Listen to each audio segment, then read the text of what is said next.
No one has seen Jakey in his cast.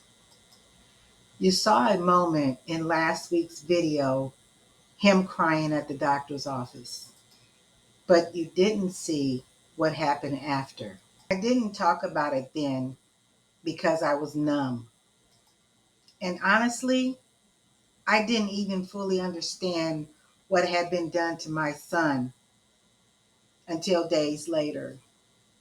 I broke down crying when it finally hit me what the doctor did to my little boy. And now I'm ready to speak.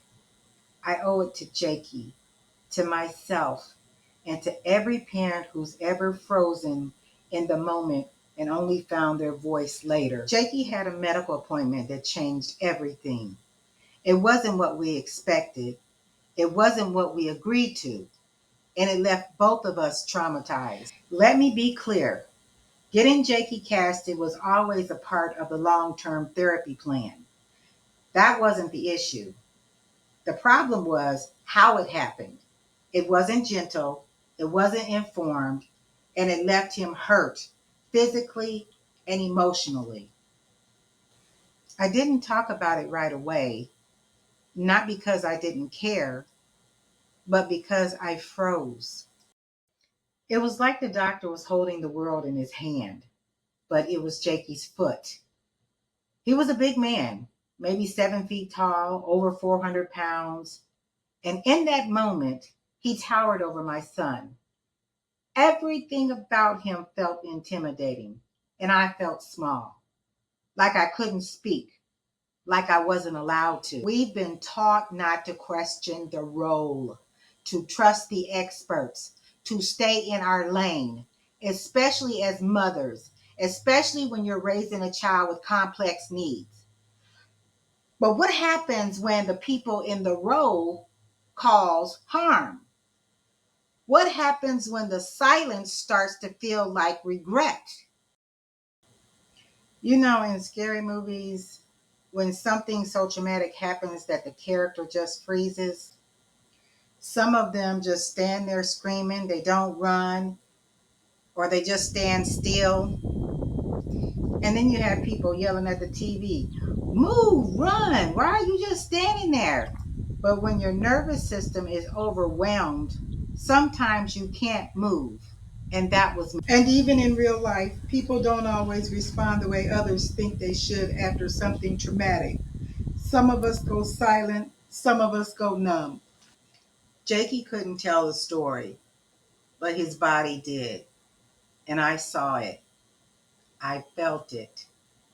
And now I'm finally speaking for him. Thank you for being here. I'll share more when I'm ready. For now, hold space for Jakey, for me, and for every child who deserves to be treated with care, and every parent learning how to speak after being pushed into silence, whether by fear, exhaustion, or the weight of confrontation. And we as caregivers can't assume that every doctor knows our child's full story.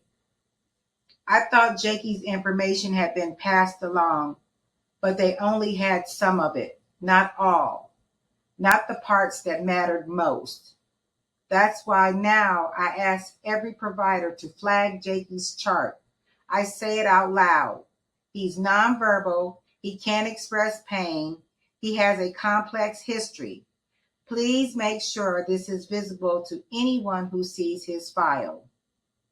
Some systems let them add a banner alert right at the top.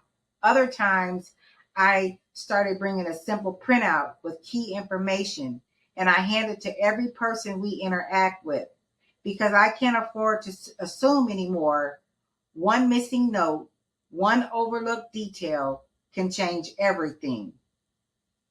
We also have to make safe space for caregivers to be heard because when caregivers are shut out, the children they care for are often left voiceless too. Morning light through messy days and quiet